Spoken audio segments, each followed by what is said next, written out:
to Eastern and Southern Kentucky. This is WYMT Mountain News This Morning. Good morning, I'm Chas Gayhart. It is 4:59 on Friday, April 11th.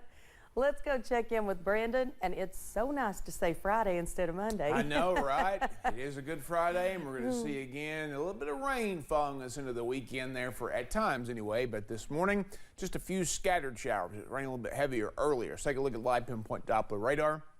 And you can see some up near I-64 close to Moorhead, and then some into parts of southwest Virginia and southern West Virginia. But right now, everybody fairly calm. Take your rain gear, though. You'll probably need it at some point today. Temperatures fairly mild out there this morning, 50s and 60s. Looks like 50 in Jacksboro's our cold spot, and then 66, I do believe, in Harlan and in London. Our warm spots, and Logan, too, our warm spots this morning. So your out the door forecast, again, off and on chances for rain. It's not going to be raining all day long. Some storms possible this afternoon.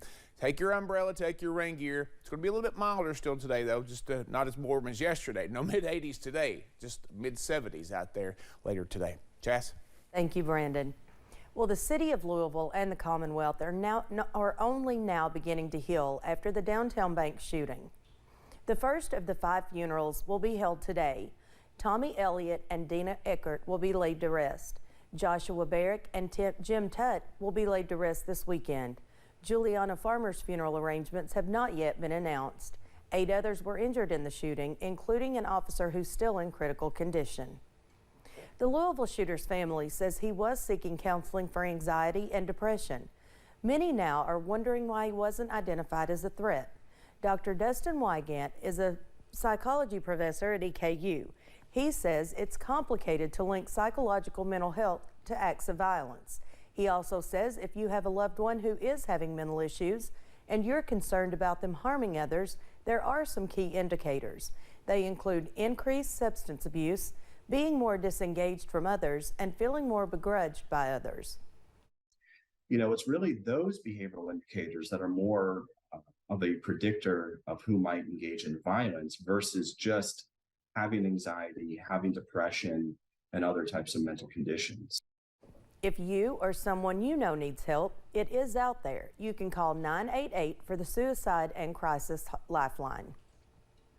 Impassioned calls for the changes to state gun laws continue in Louisville in the wake of Monday's shooting, but many question what kind of restrictions could be passed in Kentucky's legislature. State Senator David Yates is the Democratic whip. He and his party are outnumbered more than 4-1 in the Senate, but he believes there is a chance to find common ground on issues like mental health and red flag laws. He says the important first step is to keep the conversation going. I don't think the answer is to try to take your handguns away from individuals who are law-abiding citizens. I don't think that someone's coming to say, I'm taking your guns. But we do have to have an open, honest conversation within the community about what is the best approach. Leaders of both the Kentucky House and Senate did not respond to a request for comment. Eastern Kentucky University held a safety fair on Thursday to show students how to stay safe on campus.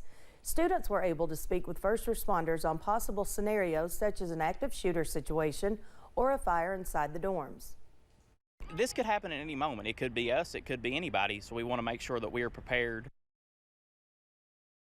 Student leaders say they hope this event helped create a safer environment for their campus. The Kentucky Cabinet for Health and Family Services reported 42 cases of child abuse in Perry County alone between January and March 2023. WYMT's Chandler Wilcox tells us how one nonprofit is working to advocate for children going through difficult legal matters. A national nonprofit now has an office in Eastern Kentucky.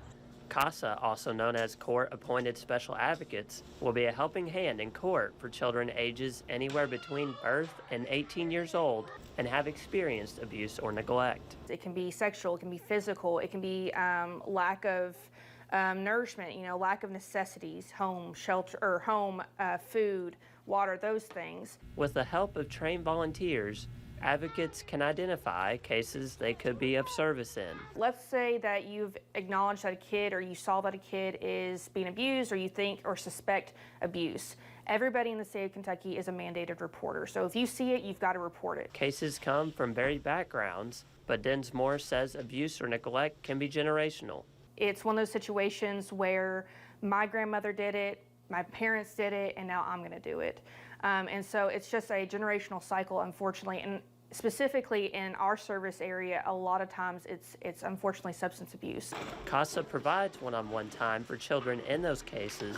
That aspect is something attorneys representing kids may not have the ability or training for. You know, it's hard for them, they have 80 plus cases at one time. It's hard for them to put the appropriate attention that they might be able, want or be able to do. Densmore Smith says their goal is to reunify parents and children, but they have other potential pathways if the situation is too dangerous for the kids. In Hazard, Chandler Wilcox, WYMT Mountain News. CASA of the Appalachian Mountains will be hosting an event to inform potential volunteers about its mission. It will be at the Old Courthouse in downtown Hazard on April 18th at 5 p.m. And thanks for getting your day started with us here on Mountain News this morning. When we come back, Boston prepares to mark 10 years since an act of violence took the lives of 3 people during its annual marathon. Hard to believe it's already been that long. As for the forecast, we're going to see chances for showers and storms off and on throughout the day, but not an all-day washout. I'll have the latest in about 3 minutes.